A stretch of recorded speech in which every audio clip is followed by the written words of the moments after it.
दोस्तों, आज हम जिस विषय पर बात करने वाले हैं वो है ज्ञानवापी मस्जिद।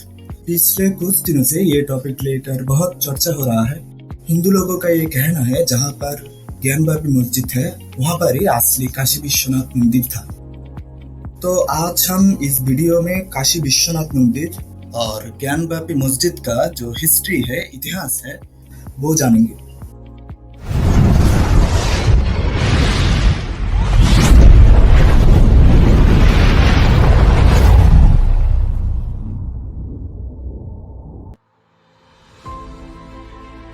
दोस्तों, काशी विश्वनाथ मंदिर चंद्रगुप्त मौर्य ने 4th और 5वीं शताब्दी के बीच गुप्त साम्राज्य के दौरान निर्माण कराया था। ये वही चंद्रगुप्त मौर्य था जो विक्रमादित्य के नाम से भी जाना जाता था। आर्कियोलॉजिकल एविडेंस के आधार पे काशी विश्वनाथ मंदिर 10th BC में भी था, परंतु जो मूल मंदिर है उसका श्रेय विक्रमादित्य को ही जाता है। चीन यात्री शुआनजांग जो 627 से 642 के बीच भारत में आया था, उसने काशी विश्वनाथ मंदिर के कुछ ऐसा वर्णन किया जहां पर 100 फुट ऊंचे शिव मूर्ति और ज्योतिर्लिंग विराजमान था। उसके बाद 11th सेंचुरी में हरिश्चंद्र ने इस मंदिर के विकास में बहुत बड़ा योगदान दिया था।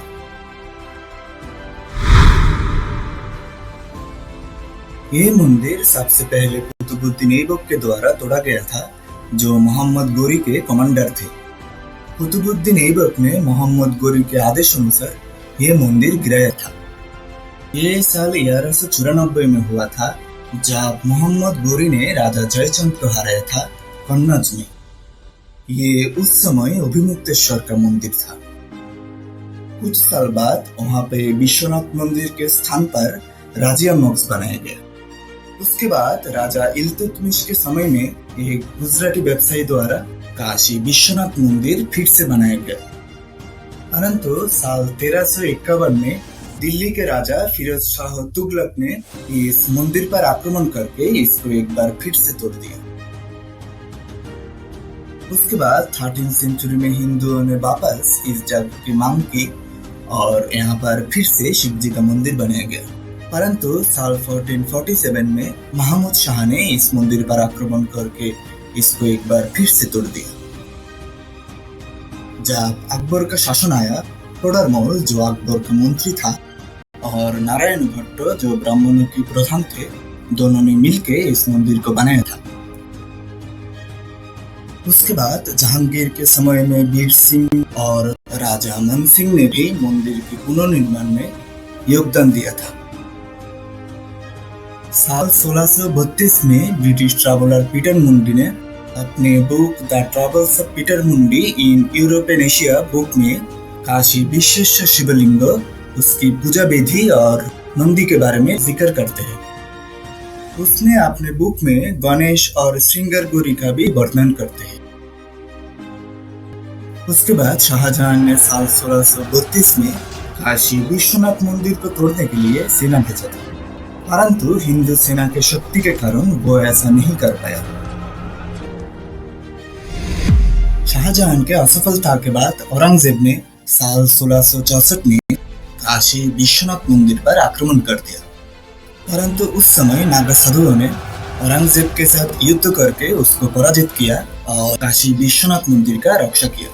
उस समय नागा साधु इतना शक्तिशाली थे कि औरंगजेब ने पूरे 5 साल तक बनारस पर आक्रमण नहीं किया था।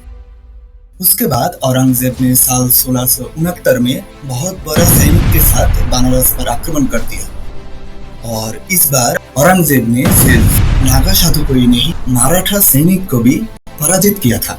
बुंदेलखंड की सरजमीन पर इतना खून बहना चाहिए कि वो जमीन सुर्ख लाल हो जाए।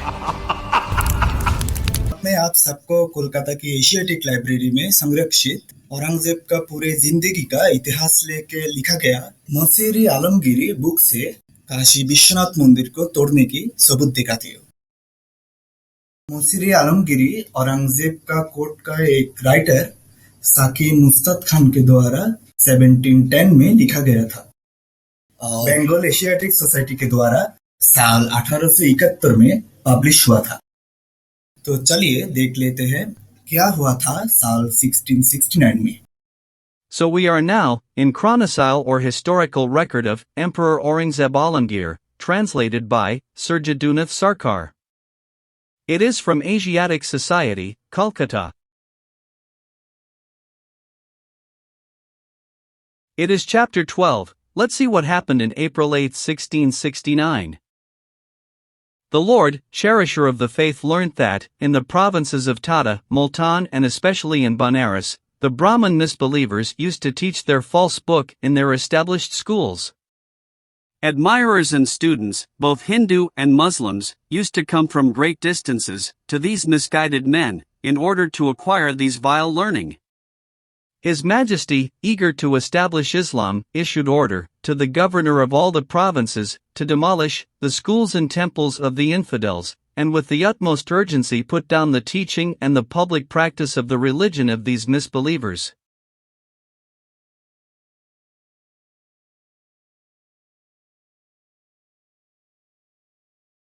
On Thursday, September 2, 1669, it was reported that, according to the emperor's command, his officers had demolished the temple of Vishwanath at Kashi.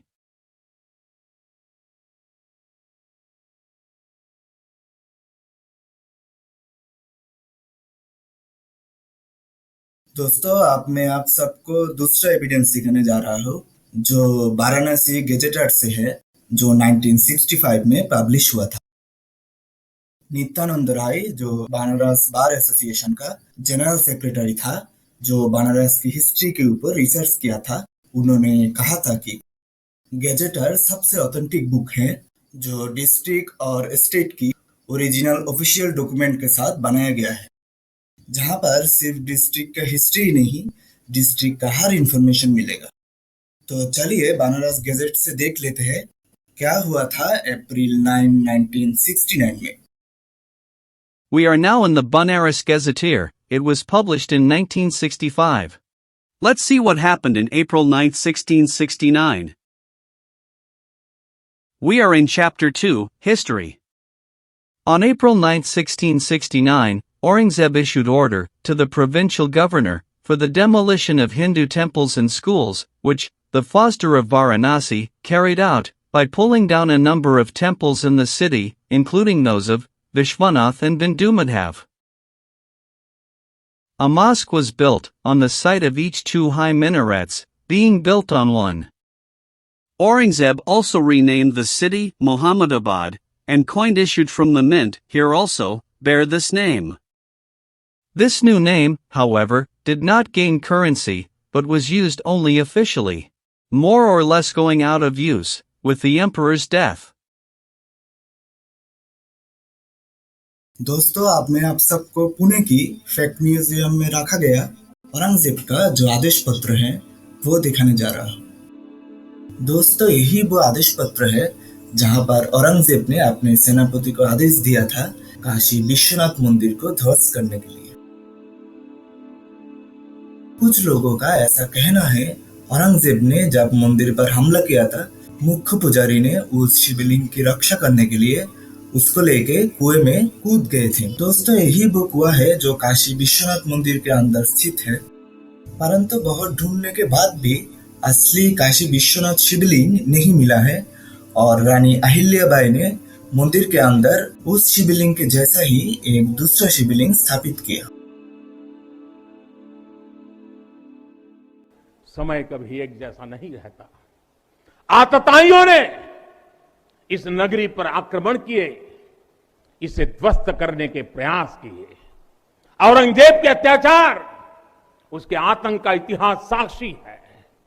जिसने सभ्यता को तलवार के बल पर बदलने की कोशिश की, जिसने संस्कृति को कट्टरता से कुचलने की कोशिश की, लेकिन इस देश की मिट्टी बाकी दुनिया से कुछ अलग है। यहां अगर औरंगजेब आता है तो शिवाजी भी उठ खड़े होते हैं। दोस्तों आप बात करते हैं औरंगजेब ने ये मंदिर क्यों गिराया था। The Oxford world history of empire के अनुसार राजनीति हिंदू और उनकी पूजा स्थान के ऊपर जो कानून बनाया गया है वो ना मानना ही मंदिर को तोड़ने का असली वजह था। ऐतिहासिक कैथरीन एसर के अनुसार भी सिर्फ बनारस के जमींदार ही नहीं, बनारस के ब्राह्मण भी इस्लामिक कानून को नहीं अपनाया था। तो ये मंदिर का गिराना जमींदार और धर्मगुरु दोनों के लिए ही चेतावनी था। बाकी historian Cynthia Talbot, Richard M Eaton, Satish Chandra और ऑड्रे ट्रूस्क भी इस बात के साथ सहमत थे। मंदिर को तोड़ने के पीछे बाकी कारण थे। ये मंदिर संस्कृत शिक्षा का प्रधान केंद्र माना जाता था, जो मैंने इस वीडियो में पहले ही देखा चुका, जहाँ पर औरंगजेब का बड़ा भाई दारासी को भी संस्कृत सीखने जाता था। औरंगजेब ने मस्जिद के प्रवेश द्वार को ताजमहल के जैसा बनाया। ये मस्जिद औरंगजेब के नाम के अनुसार आलमगीर मस्जिद के नाम से जाना जाता था, परंतु समय बीतने के साथ इस मस्जिद को ज्ञानवापी कुएं के नाम के अनुसार ज्ञानवापी मस्जिद नाम रखा गया। साल 1698 में बिशन सिंह, जो अम्बेर का राजा थे, उन्होंने इस मस्जिद के बारे में बहुत सारी जानकारी हासिल किया। बिशन सिंह के वंशज सवाई जय सिंह ने मस्जिद का 137 मीटर के अंदर फिर से आदि विश्वेश्वर मंदिर को पुनर्स्थापित किया। 18वीं सेंचुरी के शुरुआत में बनारस पूरी तरीके से लखनऊ की नवाबों के अधीन हुआ। ईस्ट इंडिया कंपनी और भारत के बहुत सारे राजाओं ने बनारस की जो हिंदू सभ्यता था उसको वापस लाना चाहा। मराठाओं के मंत्री नाना फडणवीस ने मस्जिद तोड़ के वहां पर फिर से काशी विश्वनाथ मंदिर बनाना चाहा। साल 1742 में मल्हार राव होलकर ने भी काशी विश्वनाथ मंदिर को फिर से बनाने की प्रस्ताव रखा। साल 1750 में जयपुर के महाराजा ने काशी विश्वनाथ मंदिर को फिर से बनाने के लिए मस्जिद के आसपास की जमीन का सर्वे किया था। इस सर्वे से पता चला कि ज्ञानवापी मस्जिद की आयताकार किनारों को ब्राह्मण पुजारियों के आवासों के साथ एक ही लाइन में रख के बनाया गया था। हालांकि मंदिर बनाने का ये प्लान सफल नहीं हुआ था। 18वीं सेंचुरी के अंत में बनारस पूरी तरीके से ईस्ट इंडिया कंपनी के अधीन हुआ और आखिरकार मल्हार राव के वंशज अहिल्या बाई होलकर ने साल 1780 में काशी विश्वनाथ मंदिर को मस्जिद के ठीक दक्षिण दिशा में एक अलग तरीके से स्थापित किया। अभी बनारस में जो काशी विश्वनाथ मंदिर है वो अहिल्या बाई द्वारा निर्मित मंदिर ही है। उसके बाद सिखों का पहला महाराजा रणजीत सिंह ने साल 1853 में मंदिर की ऊपरी हिस्से को 1 टन सोने से सजाया। साल 1828 में ग्वालियर की रानी बाजाबाई ने ज्ञानवापी कुएं का मंडप बनाया और नेपाल के महाराजा ने यहाँ बहुत बड़ा नंदी प्रतिमा स्थापित किया। साल 1841 में राघोजी भोसले ने मंदिर पर सिल्वर डोनेट किया था। कुछ दिन पहले साल 2022 के फरवरी में एक अज्ञातकृत डोनर ने मंदिर के लिए 42 किलो सोना डोनेट किया था। साल 1809 में विश्वनाथ मंदिर और ज्ञानवापी मस्जिद को लेके बहुत बड़ा दंगा भी हुआ था। ब्रिटिश मजिस्ट्रेट मिस्टर वाटसन ने 30 दिसंबर 1810 को ब्रिटिश सरकार को ज्ञानवापी मस्जिद हिंदुओं को सौंप देने के लिए कहा था, क्योंकि मस्जिद के अंदर हिंदू धर्म की देवी देवताओं की बहुत सारी निशानी मौजूद है।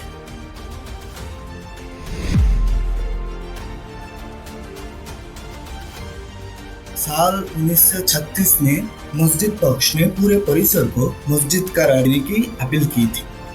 हिंदू पक्ष ने मुसीरी आलमगिरी में काशी विश्वनाथ मंदिर को तोड़ने का जो सबूत है उसको पेश किया था।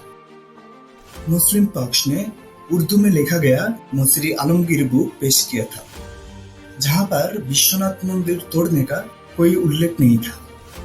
उर्दू भाषण हैदराबाद के उस्मानिया यूनिवर्सिटी से साल 1932 में पब्लिश किया गया था।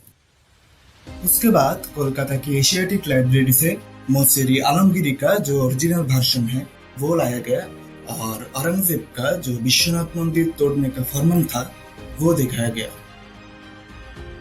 उसके बाद उस्मानिया यूनिवर्सिटी का सारे षड्यंत्र एक्सपोज हो गया। जो उर्दू भाषण में काशी विश्वनाथ मंदिर का जो पेज था उसको हटा दिया था। इस पर बनारस हिंदू यूनिवर्सिटी के हिस्ट्री डिपार्टमेंट का प्रोफेसर अनंत सदाशिव आल्टेकर के द्वारा स्कंद पुराण सहित कई प्राचीन ग्रंथों से एविडेंस दिखाया गया था। साल 1937 में अदालत ने मस्जिद पक्ष के दावे को खारिज करते हुए कहा, ज्ञानकूप के उत्तर में ही भगवान विश्वनाथ का मंदिर है और कोई दूसरा ज्ञानवापी कूप बनारस में है ही नहीं। जज ने यह भी कहा, बनारस में एक ही विश्वनाथ मंदिर है और वो ज्ञानवापी परिसर के अंदर ही है। साल 1983 में यूपी गवर्नमेंट ने काशी विश्वनाथ मंदिर के लिए एक स्पेशल एक्ट बनाया, जिसे दी उत्तर प्रदेश श्री काशी विश्वनाथ टेम्पल एक्ट 1983 कहते हैं।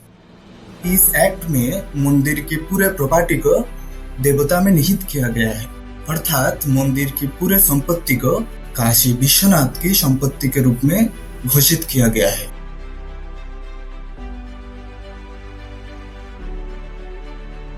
Vesting of the temple and its endowments. The ownership of the temple and its endowments shall vest in the deity of Sri Kashi Vishwanath.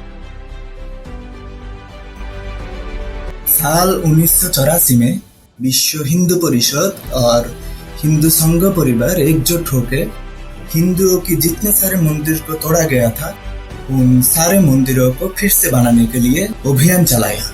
Kashi Vishwanath मंदिर भी उन मंदिरों में से एक था।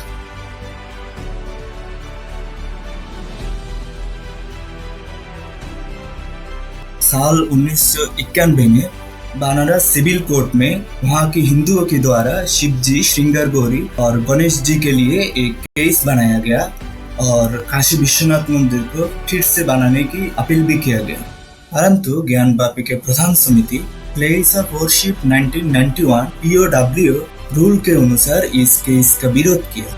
दोस्तों, आप सबको बता देते हैं कि प्लेस ऑफ वर्शिप एक्ट 1991 एक ऐसा कानून है जहां पर 15 अगस्त 1947 में जो धर्मीय क्षेत्र जैसा था उसको वैसा ही रखा जाएगा। जहां पर पंडित सोमनाथ व्यास, रामराम शर्मा, हरिहर पांडे और एडवोकेट विजय शंकर रस्तोगी ने दावा किया कि 1991 एक्ट यहाँ पर लागू नहीं होता है, क्योंकि पूरा मस्जिद ही मंदिर तोड़ के उसके ऊपर बनाया गया है।